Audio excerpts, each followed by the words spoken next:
Сәлем достар. Бүгінгі сабағымыздың тақырыбы ол криптовалюта нарығында ақша табу тәсілдерінің жолдарын бүгін басын сіздерге ашып берейін деп отырмын. Жалпы өте көп қызықты тәсілдер бар. Өте көп тәсілдер бар. Осы 6 жылдың ішінде біз 20-30-дай тәсілдердің бәрін зерттеп тастадық. Солардың ең тиімділерін, ең пайдалыларын, ең андай безопасный, қауіпсіз деп айтуға болады сондай тәсілдерден өзіміздің курсымызды құрап шығардық. Бүгін сіздерге ең основной негізгі бір-екі түрін түсіндіріп кеткім келіп отыр. Ол жалпы осы крипто нарықтағы ең маңызды, көп адам білет, көп адам естіп жүрген тәсілдер ол трейдинг. Крипто трейдинг деп айтсауға болады. Трейдингті жалпы көп адам әртүрлі бөледі. Мен бүгін сіздерге қысқаша түрде спотовый және фьючерсный трейдингті бөлгім келіп отыр.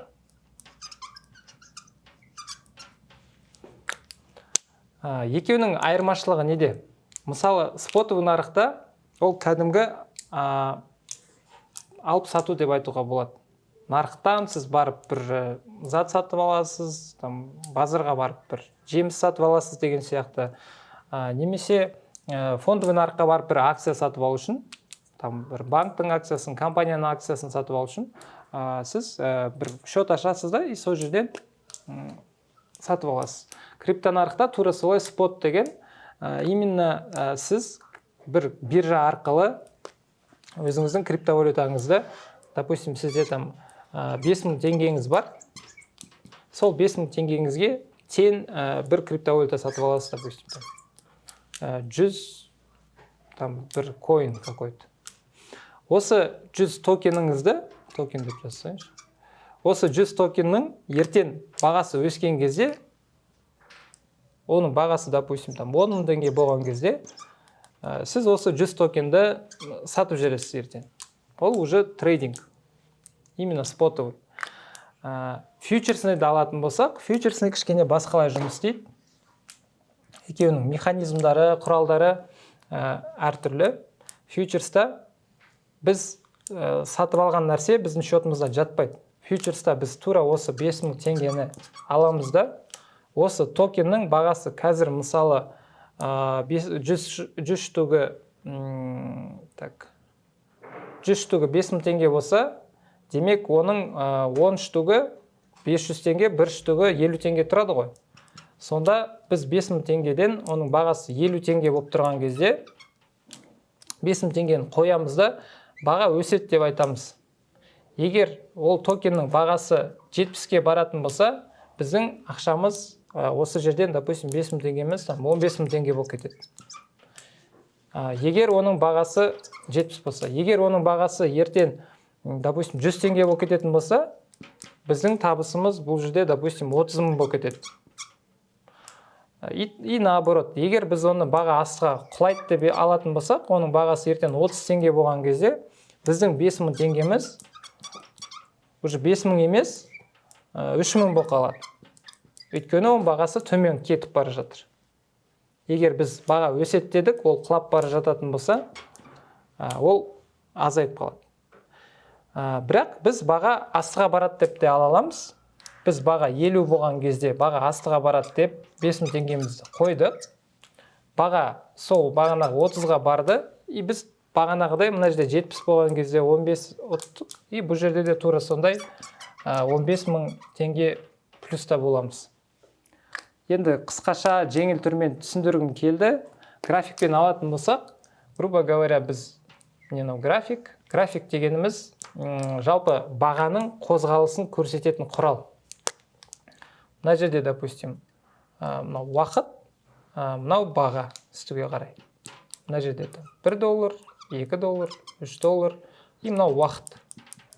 Әртүрлі таймфреймдар болады. Мысалы, бір күннен кейін, каждый сызық бір күн болып есептелсін. Бір күннен кейін сіздің табысыңыз, сіз баға 1 болып тұрған кезде баға өседі деп қойдыңыз фьючерс арқылы. Мысалы, екінші, үшінші плечомен, кішкентай плечомен Так, и сіздің бағасы $2 барған кезде, мысалы 2-3 күннен кейін сіздің ақшаңыз 2 есе 3 есе көбейеді. Қандай плечоңыз бар ана жерде X. Мысалы кейбір жерлерде X 50 болады, кейбір жерлерде X 120 болады, ал кейбір биржаларда даже 200-ді қосып жатыр қазір. Бұның бәрі өте үлкен табысқа да апарады, өте үлкен шығынға да алып келуі мүмкін.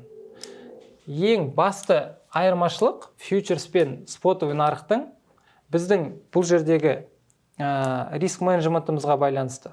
Спотовый нарықта біз сатып алған нәрсені, мына 100 токен, ертең бағасы былай түсіп кететін болатын болса, біз ешқандай ұтылмаймыз.